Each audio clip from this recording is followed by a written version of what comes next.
innovate, enable. Standard Chartered and CNBC TV18 present India on the Move, the 21st Century Agenda, Season 5. Hello and welcome to India on the Move Season 5 exclusively on CNBC TV18. I'm Ridu Bhandari. On the show today, we are talking about retirement planning and wealth management in a digital world. How and when should you start planning for your retirement? How big a corpus should you be aiming to build? What should your asset allocation strategy be like? And finally, how is the wealth management space evolving given that we are living in a digital-driven world? Those are some of the big questions that we are aiming to answer here today, and I'm joined by a set of very eminent industry experts. Let me welcome Rajesh Saluja, CEO and MD of ASK Wealth Advisors, Deepak Shenoy, founder and CEO of Capital Mind, Samrat Khosla, MD and Head of Wealth Management at Standard Chartered India. Welcome, gentlemen. Thank you very much for joining us here today. Of course, we are talking about retirement planning and wealth management in a world where digital technologies are really taking over our lives. So thank you very much for joining us here. Rajesh, I'm going to begin by asking you to do some context setting for us. Retirement planning, of course, is a process that is unique to every individual. So, what are some of the common factors that an investor must consider while planning for retirement? How early should one begin, really? Okay, firstly, thank you for having me on this show. Achieving financial independence when a person nears the end of his working age is actually impossible without a proper retirement planning strategy. And there are many factors that go into it.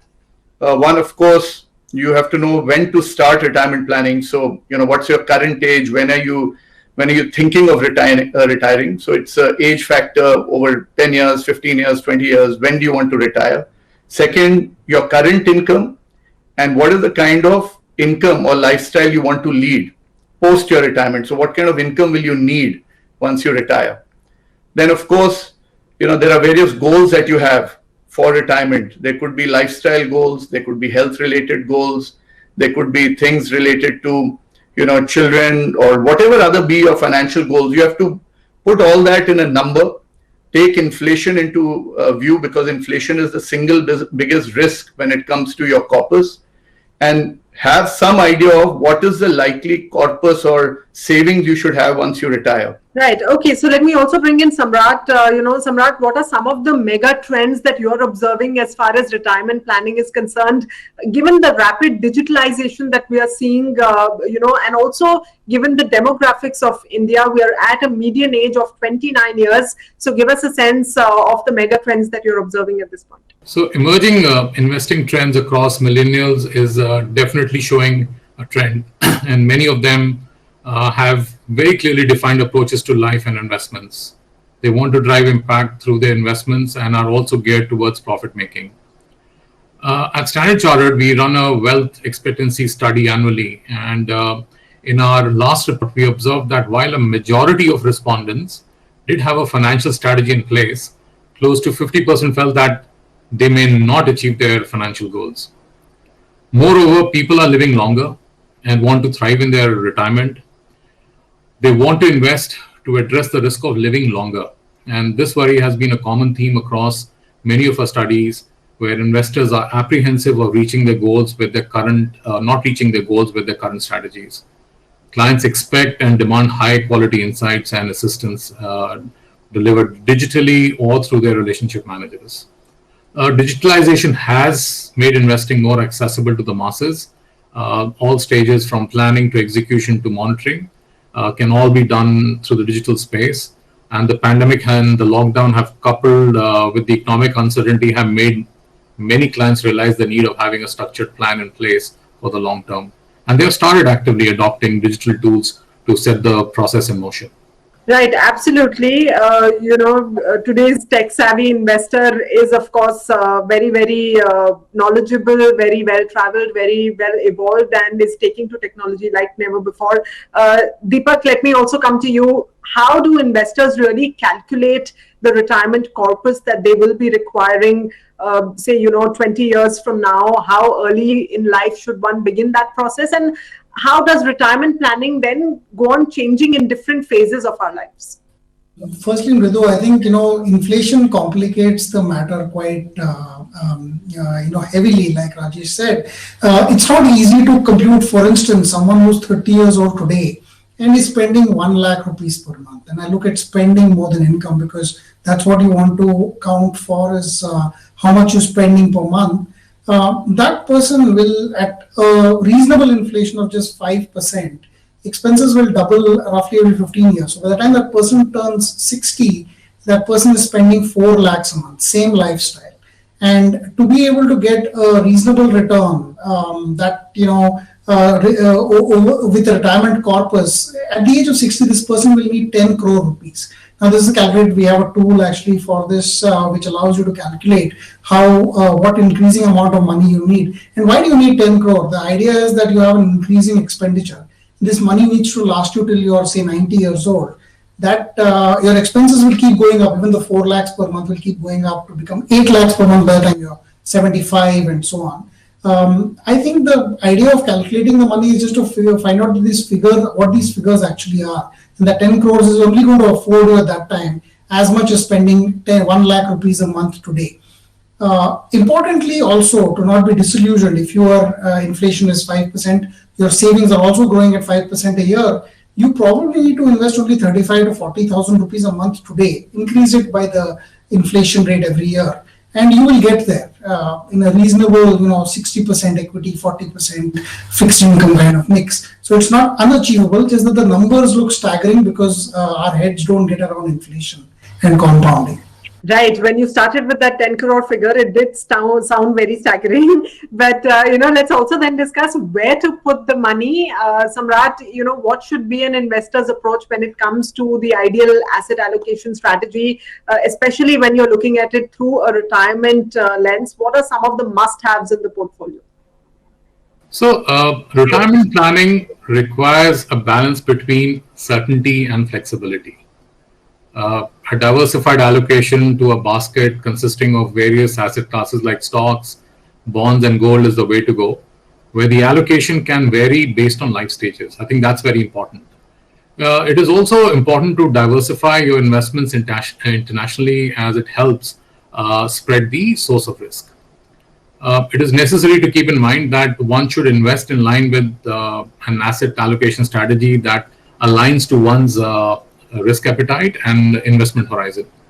More importantly, the strategy should allow you to revisit the allocations during the uncertain times and should provide the necessary growth to achieve your retirement corpus. And I think that's supplementing what both Rajesh and Deepak said. Deepak, I want to ask you as well. Samrat earlier referred to rebalancing or revisiting portfolios from time to time. Now, retirement plans, of course, evolve through the years, but naturally, these revisiting of portfolios, rebalancing has to happen. What are some of the best practices to follow in this regard, and how often should an investor really then review his or her portfolio?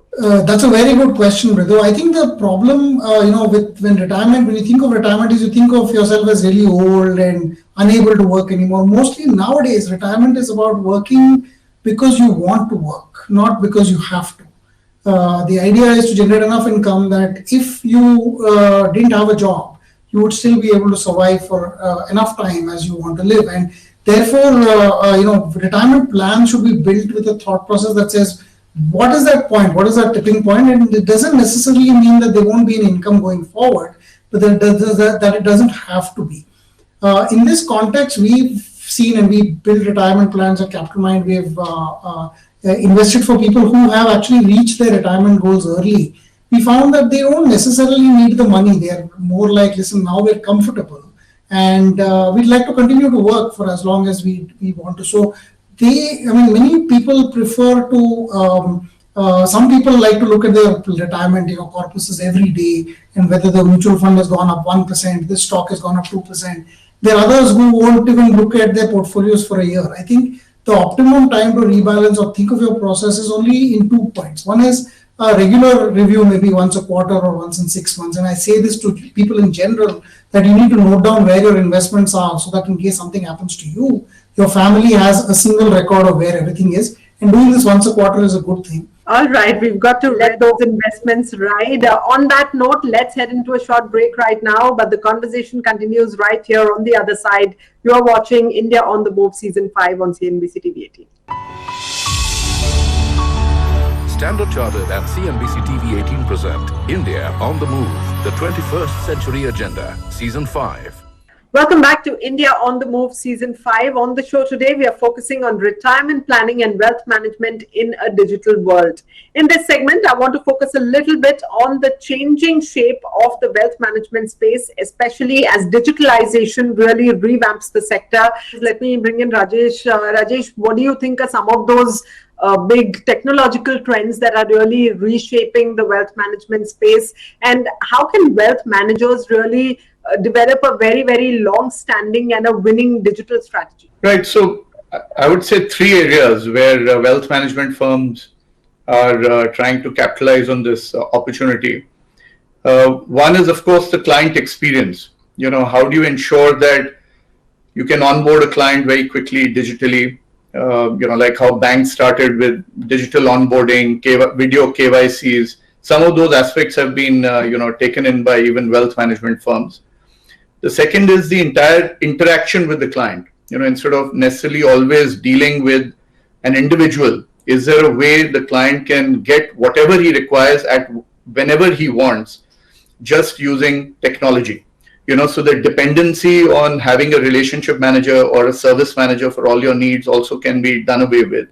And I think I'm most excited about the real next level on which a lot of work is going on, which is artificial intelligence in the way you sort of look at portfolio analytics, the kind of inputs you can give your clients using, artificial intelligence, the way you can look at decision making for clients' portfolios, or how clients interact with their portfolio, get details on the portfolio can also be done through artificial intelligence. So there's a lot of work going on there. Right. Okay. So I'm going to ask Deepak also to add on to that. Like Rajesh was saying, of course, the wealth management space is evolving and functioning in a very, very increasingly digital landscape. Now, wealth managers have to cater to a varied clientele. Those who are close to retirement years are often not that tech savvy beyond, say, email or WhatsApp. They're not really tech savvy, while the millennial investor is extremely hands-on with technology. So how can wealth managers then really build a very comprehensive approach and also continue to customize very, very, sharply for the various needs of these clients? This is actually interesting. Actually, we started off with this problem. So a lot of the stuff that we do at Capital Mind has a lot of tech that we've grown in-house because industry tech wasn't available at the time. So all of our backend processes are automated, and yet every customer can customize their asset allocation, their portfolio allocation to different instruments as well, and the system kind of takes care of it. I think this is the future in the sense of some kind of automated allocation metrics. The fact that customers have money every month, they don't necessarily need to decide exactly where the money should go, and the money should dynamically change between different asset classes based on which one is traveling at what speed in which direction. So the ability to build this stack up earlier, about 5 years ago, was more difficult. Today, it's almost available off the shelf. More of these changes, and if you take the key pieces here, which is the customers, the partners, and the regulators, all of them are increasingly demanding digital access. We have personally demanded digital access from our brokers, from our custodian, from all of the other endpoints that we communicate with. And customers demand a very heavy digital interface from us, saying, listen, we want to know every day what's going on. So this, I think, is now table stakes. AI and ML may come in and change the game even further, but what is, I think, going to happen is that you're going to see ubiquity in technology. Technology is going to eat the world as it is. It's eating our world as well. We have automated algorithms so that we reduce the need for a fund manager to decide. We use passive algorithms to track the Nifty or the different indexes, even invest abroad, to reduce cost to the extent where the customers see much more of the benefit. This is now happening all over the world. I think India is in the nascent stages of it. And I'm sure a lot more technological elements will come into our practices as well. Right, absolutely. Samrat, at Standard Chartered, then what are some of the innovations that are backed by technology that are really helping you cater to the wealth management needs of your clients? So we have enabled digital onboarding across most of our wealth products. And today, close to 60% plus of our transactions happen digitally, both assisted and non-assisted, catering to the affluent as well as the mass market. For us, digitization remains a core pillar in attending to the wealth needs of our clients, but we need to evolve faster to remain relevant. We have market insights available on the go on our app. We have now enhanced these insights to be also available in the form of podcasts for those who wish to consume this in bite-sized audio formats. We are shortly launching a new and a completely revamped investing platform that is at par with the best fintech platforms available in the industry, and that will enable first-time investors to easily access fund ideas, market reports, pre-packaged investment packs, and a complete end-to-end journey in just a few clicks. It will address, again, both, as I said, affluent and the mass market segments. We are also launching RM on app. So you'll have relationship managers who are available to you through your app. And the functionality will be given to our clients to be able to do a video chat on the mobile app, get assistance on products, service, complete a purchase, all within a 100% secure environment without any exchange of paper. Life insurance is an important area for us where we're looking at developing a complete video-based paperless sales process. It just so happens that life insurance has always been looked at as a face-to-face sale. And I think there is a lot to be done in this area. These are just a few to share here on this platform. Key takeaway is that technology and digital are key to ensuring that we attend to the unique requirements and preferences of clients in the way that they want it. All right, so I'm going to shift gears a little bit and focus on succession planning. Now, that's an area that was neglected very often traditionally, especially in traditional family-led enterprises. Rajesh, would you say the pandemic has put the spotlight on that area? And what are some of the do's and don'ts on that front? Yes, I think more than retirement planning, the whole concept of financial planning itself is still to take off in India. People know how to make money in their business or, while working. But when it comes to their personal finances, I don't think enough and more time is given. Or I would say the whole planning is, I would say substandard in many cases. Now, these are very important aspects. And we've seen even with the earlier generation, when you look at your parents, etc., for them, succession planning was, maybe just buying or I would say retirement planning was putting money in some long-term FDs or LIC, kind of insurance plans. But today, I think with a lot of financial literacy coming up and many wealth managers talking about succession and retirement planning, clearly there is, much more information with regards, the importance of it. And I think people are giving it a serious look. You'll be surprised to know even, basic thing like creation of a will doesn't exist with most people. Even not only, I'm not talking about just affluent, but even the super rich, many of them haven't even created a will. Sometimes it's, more sensitive information that they don't want to share with people, or having tough conversations within the family to say who will get what also becomes awkward, to many of them.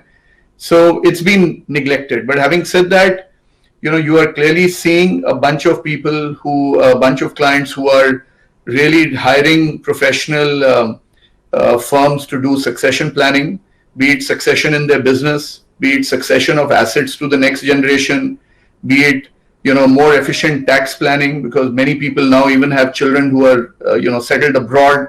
So planning has become even more complicated, and hence good quality trust creation firms, legal firms, wealth management firms are being hired to create a full-fledged strategy, not just of wealth management, but wealth preservation and even wealth transfer.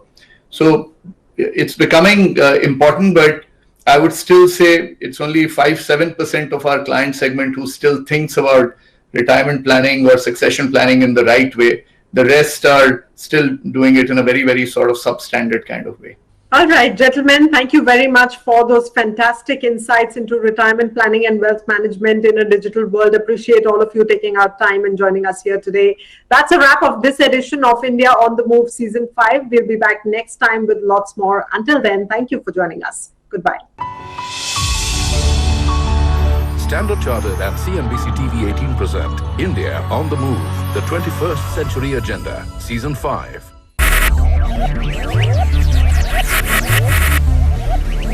Focus, ideate, innovate, enable.